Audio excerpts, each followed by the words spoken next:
No livro de Lucas, capítulo 7, versículo 11, diz assim: E aconteceu pouco depois de ir ele à cidade chamada Naim, e com ele ia muitos dos seus discípulos e uma grande multidão. E quando chegou perto da porta da cidade, eis que levava um defunto filho único de sua mãe, que era viúva, e com ela ia uma grande multidão da cidade. E vendo ao Senhor, moveu-se de íntima compaixão por ela, e disse: Não choreis. E chegando-se, tocou o esquife. Os que o levavam pararam e disse: Jovem, eu te digo, levanta-te. E o defunto se assentou-se e começou a falar, e entregou a sua mãe. E todo se apoderou-se o temor, e glorificava a Deus, dizendo: Um grande profeta se levantou entre nós, e Deus visitou o seu povo. E correu dele esta fama por toda a Judéia e por toda a terra circunvizinha. Amém? Pode tomar um assento, bate papo e glorifica o nome do Senhor. Graças a Deus. Irmãos, nós vimos aqui, irmãos, nessa palavra, uma grande dificuldade para essa viúva chamada Naim, a qual não tinha mais volta para a vida dela, quando ela realmente viu que o seu filho tinha morrido. Para ela não tinha mais volta, para ela não tinha mais saída. Aleluia. Então ela começou, irmãos, a chorar. Ela começou a se lamentar pela perda do seu filho. Ela começou a se lamentar pelo falecimento do jovem que ocorreu na vida dela. Ela já tinha perdido seu esposo, ela já tinha perdido tudo, talvez, da vida dela, porque era uma viúva. E uma viúva, irmãos, no tempo de antigamente, ela perdia a sua qualidade quando ficava viúva.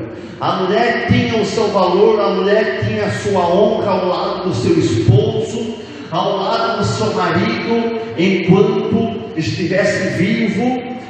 A sociedade respeitava a posição da mulher, mas no momento que perdesse o seu esposo, a sociedade começava a desprezar as mulheres, porque ela se tornava viúva. Aleluia. Alguns poucos, os filhos eram levados para ser escravos, numa situação que perder o seu marido. Aleluia. Enfim, mas essa viúva, ela já tinha o seu filho, ela ficou desamparada de muitas pessoas.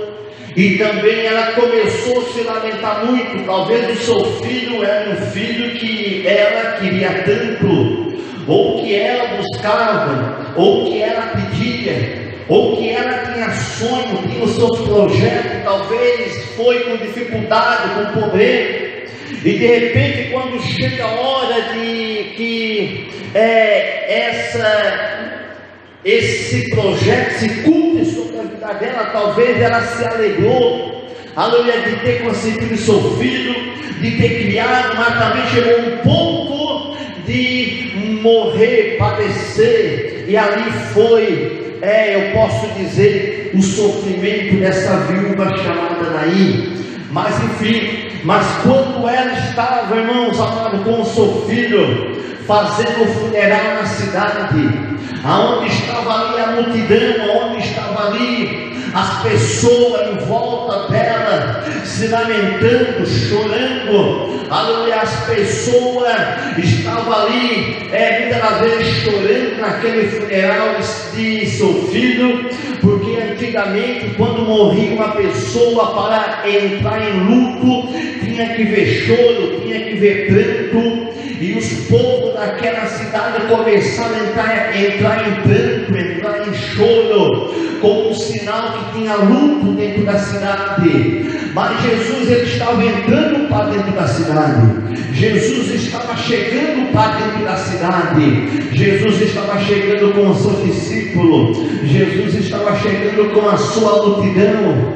E nós vimos que a multidão que aonde seguia Jesus eram tudo pessoas que receberam milagre, eram tudo pessoas que receberam uma saída, eram pessoas que receberam, irmãos, uma transformação e começaram a seguir Jesus. Aleluia! E seguindo o Senhor até a porta da cidade, aonde estava essa viúva, a Bíblia diz que a multidão daquela viúva estava se lamentando, chorando, mas a multidão de Jesus estava entrando dentro da cidade. Sabe o que é isso, irmãos amados? É quando nós perdemos, ou quando nós perdemos, irmãos, a confiança, quando nós perdemos a nossa fé, quando nós perdemos que está tudo perdido, mesmo que nós não busquemos a Deus, mesmo que nós não clamemos a Deus, mesmo que nós não chamemos a Deus, mas se nós estivermos num caminho a qual o Senhor nos contempla, a qual o Senhor nos vê, mesmo nós não pedindo, Ele ainda age na nossa vida, mesmo nós ainda não, aleluia, pedir a Ele ainda faz na nossa vida, porque o objetivo de Deus é de conquistar o homem, o objetivo de Deus é de salvar o homem. E aquela multidão, aleluia, se encontrou, estava na porta da cidade, e Jesus chegou na porta da cidade, mesmo aquela multidão não pedindo nada para Jesus. Jesus chegou até onde estava o menino, Jesus chegou até onde estava o mancebo, o jovem, e Jesus tocou na vida daquele jovem, ressuscitou aquele jovem. Aquela multidão que estava em desespero, aquela multidão que estava se lamentando, aquela multidão que estava chorando. Muitas das vezes nós entramos em desespero na hora da dificuldade, muitas das vezes nós entramos em pranto na hora do sofrimento, porque nós só entramos em pranto quando nós não achamos saída, nós só entramos em pranto quando nós não achamos, irmãos amados, uma solução. Nós começamos a se lamentar, nós começamos a chorar, nós começamos a questionar com Deus, a gente começa a ficar triste, a gente começa a chorar nos cantos escondidos sem ninguém ver, mas muitas das vezes eu quero te dizer que os olhos de Deus estão contemplando você, que os olhos de Deus estão vendo você. Talvez você se lamenta escondida, a qual o seu esposo não veja, a qual o seu vizinho não veja, mas Jesus te veja, Jesus te enxerga,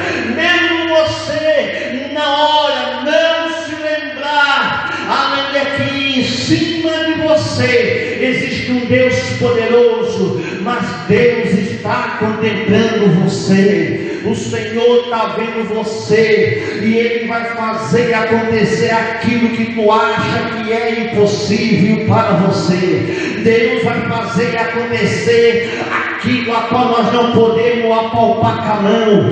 Deus vai fazer aquilo que nós não conseguimos fazer com a nossa força. Deus vai fazer aquilo que é impossível para nós, porque para Deus nada é possível. Ele age, Ele faz e Ele mostra que Ele tem todo o poder nos céus e na terra.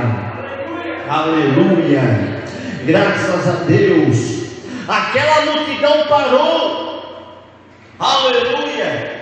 Aquela multidão teve que parar quando a multidão de Jesus se encontrou, porque a multidão que seguia Jesus Cristo não era uma multidão que estava em luto. A multidão que seguia Jesus Cristo não era uma multidão que estava em pranto. A multidão que seguia Jesus Cristo não era uma multidão desesperada, mas era uma multidão de pessoas alegres. Era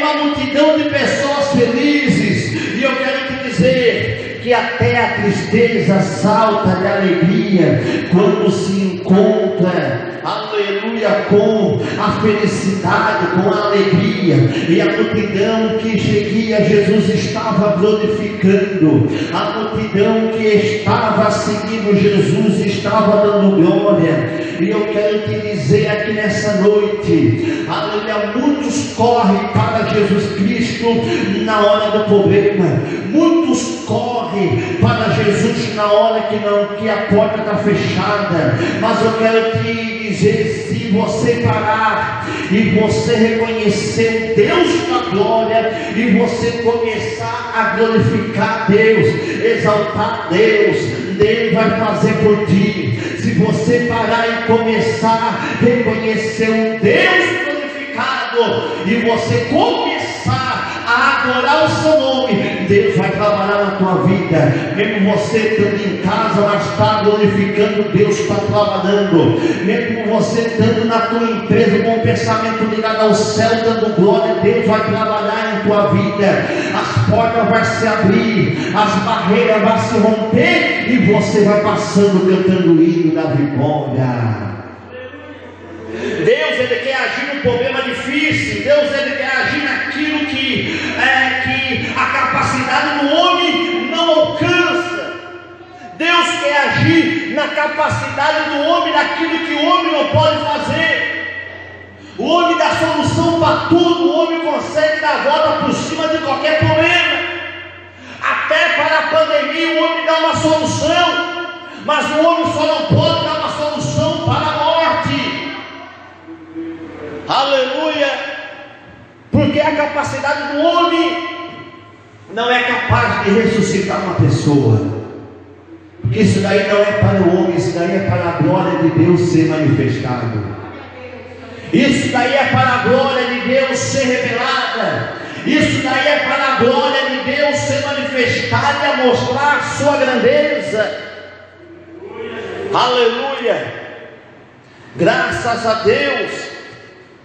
Quando nós reconhecemos a glória de Deus, as coisas começam a se mudar na vida do homem.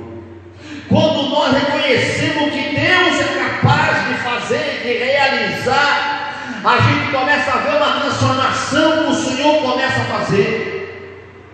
Aleluia. Aquela multidão, aquelas pessoas, a mãe daquele mancebo estava se lamentando, mas Jesus chegou. Jesus ressuscitou aquela pessoa. A Bíblia diz que Jesus tocou no mancebo. O objetivo de Jesus é ressuscitar a pessoa, tocar. Eu vejo, irmãos, algo impressionante.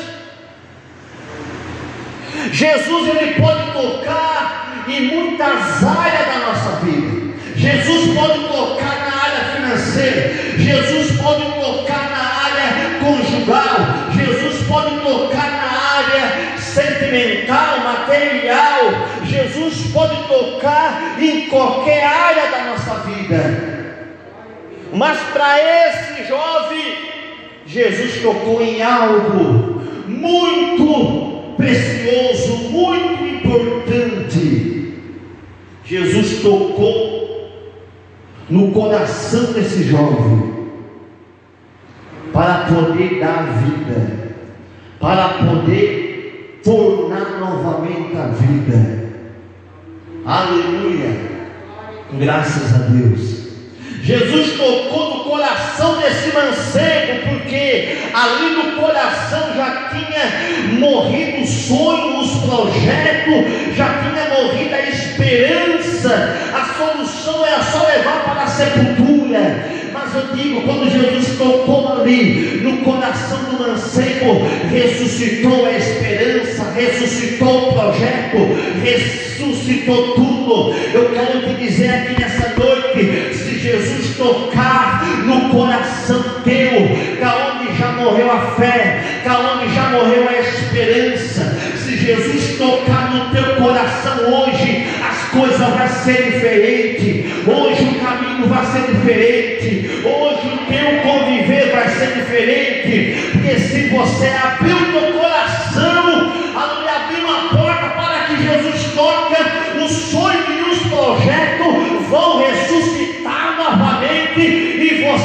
vai perder a sua esperança jamais. Você não vai desistir jamais. Você não vai parar jamais. Porque você está, meus amados, com o teu coração ainda batendo, mas ainda acreditando na palavra fiel de Jesus Cristo, que Ele é fiel. Aleluia. A Bíblia diz em Números, capítulo 23, no versículo 19, que o Senhor não é filho do homem para que minta, nem filho do homem para que se arrependa. Aleluia. O que Ele falou não cumpriria na nossa vida. Aleluia. Deus é fiel para cumprir, mas nossos projetos, nossos sonhos não podem morrer, tem que ressuscitar novamente. Nós não podemos perder a esperança, nós não podemos desanimar, nós não podemos parar. Não é qualquer coisinha que nós vamos abandonar, não é qualquer coisinha que nós vamos deixar tudo de lado. Nós temos que ter a fé, a convicção de dizer: eu não vou desistir agora, não vou parar agora, mas vou permanecer na palavra, confiante de Jesus Cristo, porque o meu Deus, Ele é fiel para cumprir a sua palavra na minha vida. Deus é fiel para cumprir a palavra na nossa vida, e o Senhor cumpre a cada dia a palavra. Quando nós não desanimamos, quando nós não paramos, quando nós não desistimos, quando nós não recuamos, quando nós não jogamos tudo para cima, mas quando nós permanecemos firmes na sua palavra, meus amados, nós conseguimos superar muitas coisas, nós conseguimos romper barreiras, nós conseguimos derrubar as muralhas da nossa vida que vem tentar nos matar. Nós conseguimos, irmãos amados, vencer tudo qualquer tipo de dificuldade, quando nós erguemos a nossa confiança no Senhor dos Senhores, do Senhor do Exército. Levanta a mão, bate palma, dá glória a Deus. Aleluia! Glória a Deus. Quando nós confiamos e lançamos no Senhor toda a nossa ansiedade, Ele cuida de nós. Quando nós lançamos no Senhor toda a nossa necessidade, o Senhor tem o prazer de nos cuidar, o Senhor tem o prazer de nos guardar. O próprio Senhor falou no livro do Salmo: aleluia, entregue teu caminho ao Senhor, confia nele, e Ele tudo fará por nós. Nós temos que lançar diante de Deus a nossa confiança, nós temos que lançar no Senhor o nosso recurso. Não é lançando no prefeito, não é lançando no governador, não é lançando nas tecnologias dessa terra, a qual não cumpre, mas lançando tudo nas mãos do Senhor Jesus Cristo, que Ele tem a solução, Ele tem a saída, Ele tem a resposta, Ele tem o milagre, Ele tem, irmãos amados, algo, aleluia, para nos entregar na nossa mão. É Ele que tem a solução de todos os problemas. E como que eu faço isso, irmão Antônio? Você só vem, aleluia, para a casa do Senhor e só dobra o teu joelho e entrega tudo para Ele, conta tudo para Ele, fala para Ele tudo que você passa, e Ele vai tomar as providências verdadeiras e vai fazer acontecer na tua vida. Aleluia. Jesus é isso. Jesus, Ele faz essas coisas difíceis para nós acontecer. O dinheiro que muitas das vezes nós gastamos na mão de advogado, na mão de pessoas, e não resolve o problema, e ainda a quantidade que nós demos para o dinheiro que vai fazer falta, nós confiemos na palavra daquele juiz ou na palavra daquele advogado, e ainda não dá a solução e nem a resposta. Enquanto você vem aqui na casa de Deus, você faz um propósito com Deus, e você coloca a tua casa na mão de Deus, não é preciso gastar, não é preciso tu pegar o teu dinheiro e gastar com o advogado, é só fazer o propósito, colocar na mão de Deus, e o Senhor, Ele faz a causa ser ganha, porque quem comanda é o Senhor. É só você ter fé, é só você usar a tua fé, e o milagre acontece, mesmo que a causa causa está perdida, mesmo que a causa já não tem mais volta, Deus vai lá, toca naquele advogado, toca naquele juiz, e aí o juiz tem que bater o martelo, porque é o Senhor que comanda, é o Senhor que determina. Quem crê, levanta a mão, bate palma, dá glória a Deus, aleluia.